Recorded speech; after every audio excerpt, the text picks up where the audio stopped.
Different schemes, assignment, different matchups. I think you get a great evaluation of your team. Doug Marrone talking about the joint practice sessions with the Baltimore Ravens. First one, all done. That took place on Monday afternoon, and well, Lamar Jackson is the star of this Baltimore Ravens team. He's now the franchise quarterback here in Baltimore. Speaking of Baltimore, what a backdrop behind me. Camden Yards over there, M&T Bank Stadium over there. That's where the Jags and Ravens will play on Thursday night.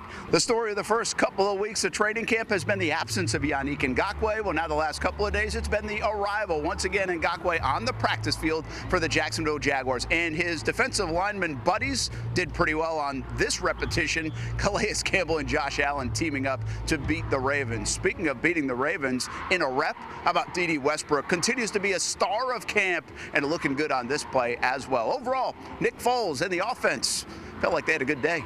Getting to compete against them was a lot of fun. I thought we, both sides handled it really well. But I thought offensively, we were efficient.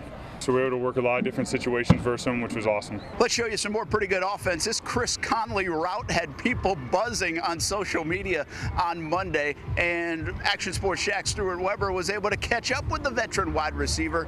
He's already had a pretty good camp so far.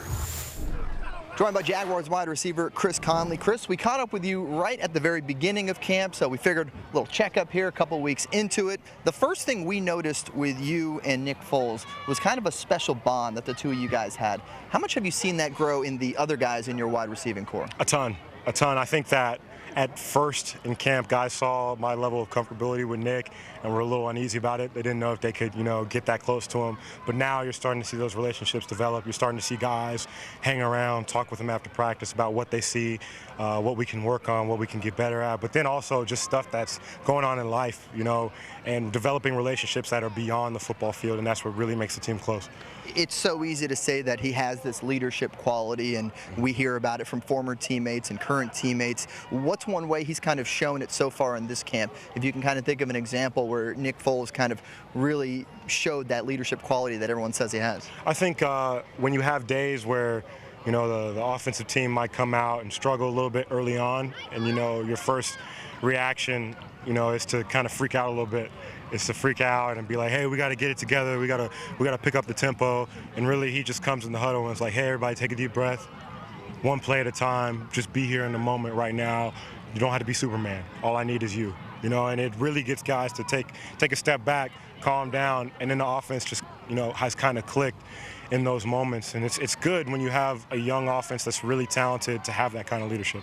These joint practices are a different thing, right? They're different from that monotonous grind when you're going up against your own teammates. How much different is it for you guys as a player to get to face different defensive backs on these routes that you guys are doing? It's awesome. It's a great opportunity for us to go up against another talented defense that has a different technique than our defense. Really have to change up your play style, change the way that you approach the plays. We've been running these plays one way for a long time against our defense, what works against our defense. Now we got to change it up. We got to be able to change those things on the fly and really get into the mind of some other DBs. So it's been good for us. This first day was a good test. We're kind of shaking off the travel and getting off the plane. We're looking to build on what we did here today. We had a good day.